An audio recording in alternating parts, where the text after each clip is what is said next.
دارند. این کسا بسیار دوستی داشتن خطی استاد جورابک نظری خدا رحمت کند. من خیال میکنم که یک چیز گفتنی دارند. اصلا غزل های مولانا را میخواند، غیرت شو مرا همراه انا تصدیق میکنه این گپا، مثل روانشناس میخواند. استاد محمود هم دکتر این کس انا روانشناس هستند. وقتی که غزل های خوانده او را گوش میکردیم، روان ما آرامش میافت، قلب ما آرامش میافت. خسته بودیم لیکن یک چیز از جورابک نظری میشنیدیم، بفرگیمون دور میشد. سلیمان ایما و شما یو کلام بودن. این تولدوی 46 بود، ما تولدوی 52 ام. همین سلیمان و هم ایما یک جویا مکتب میانه را خواندگی ام. و من سخنه با استاد میتیم یک چیز خیلی خسته هم اگر باشه که اونجا دا با خودم بیرون دام شتگی هم بسیار خوب میشه که رسول مایلش. سلام علیکم دوستای عزیز.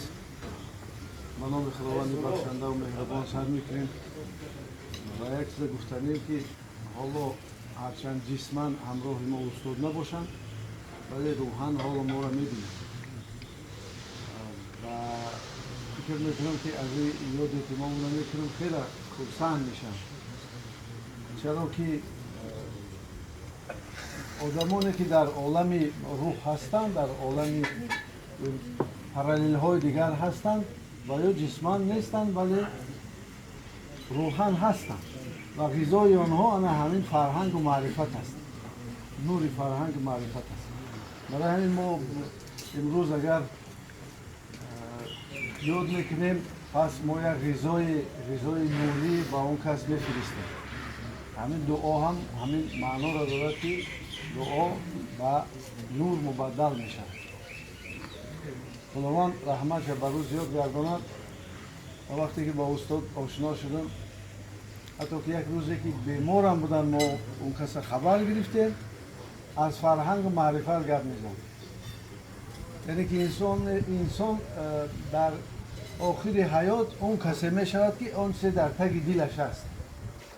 یعنی که این رو ضمیر میگن یا که قلب میگن، انا همون چیز بیرون میبروید وقتی که انسان سن سالش رفتن میبینه. چرا که نظارت سست میشه و قلب بیرون میبروید. ما در اون استاد فرهنگ میگیم. از همین حساب توانستن که مکتب خودشون بسازن. من به روز در حالا دوستی عزیز ما شاعر، یک آدم متفکر،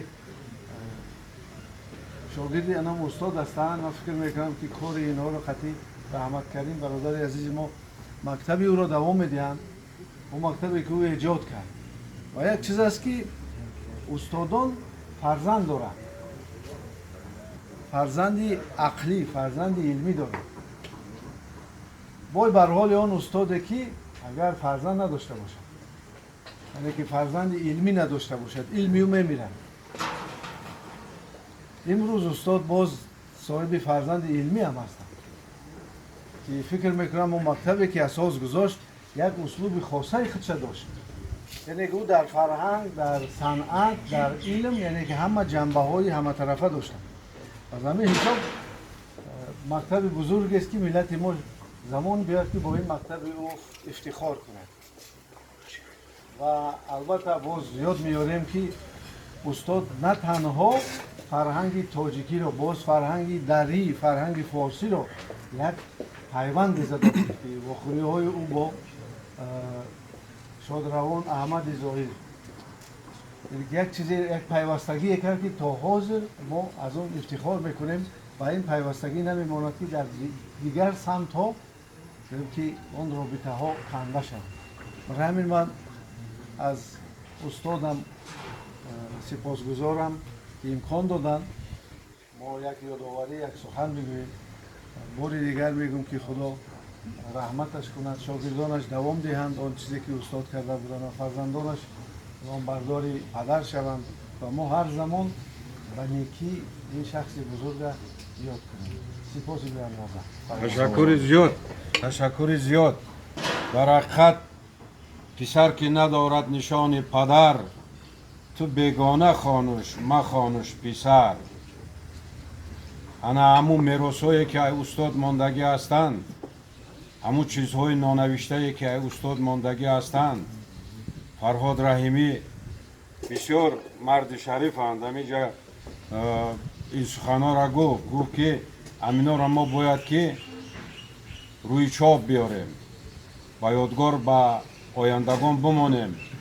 ولی شاید که ارخیواش بکوی اگر چیزهایی هست که نانوشتند، چیزهایی هست که نانوشتند.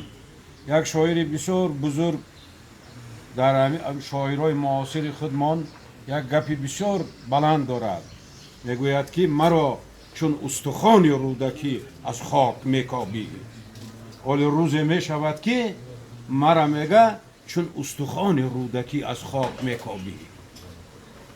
انا برای همین ما هر چیزی که یک سیاه‌نویس هم اگر نوشته ماندگی باشه، امون هم تحقیق کنیم، بالاش کار کنیم. امون یادنامه که چاپ می شود حتما ما امون سخنهای ناگفته شد، امون دستخط ها شد و چاپ بدهیم.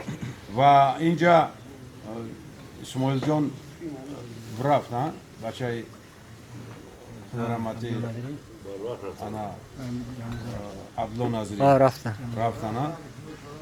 خیر، خداوند رحمت و مغفرت شایسته جنت بگرداند. خارجان یک تبو خانه نگو.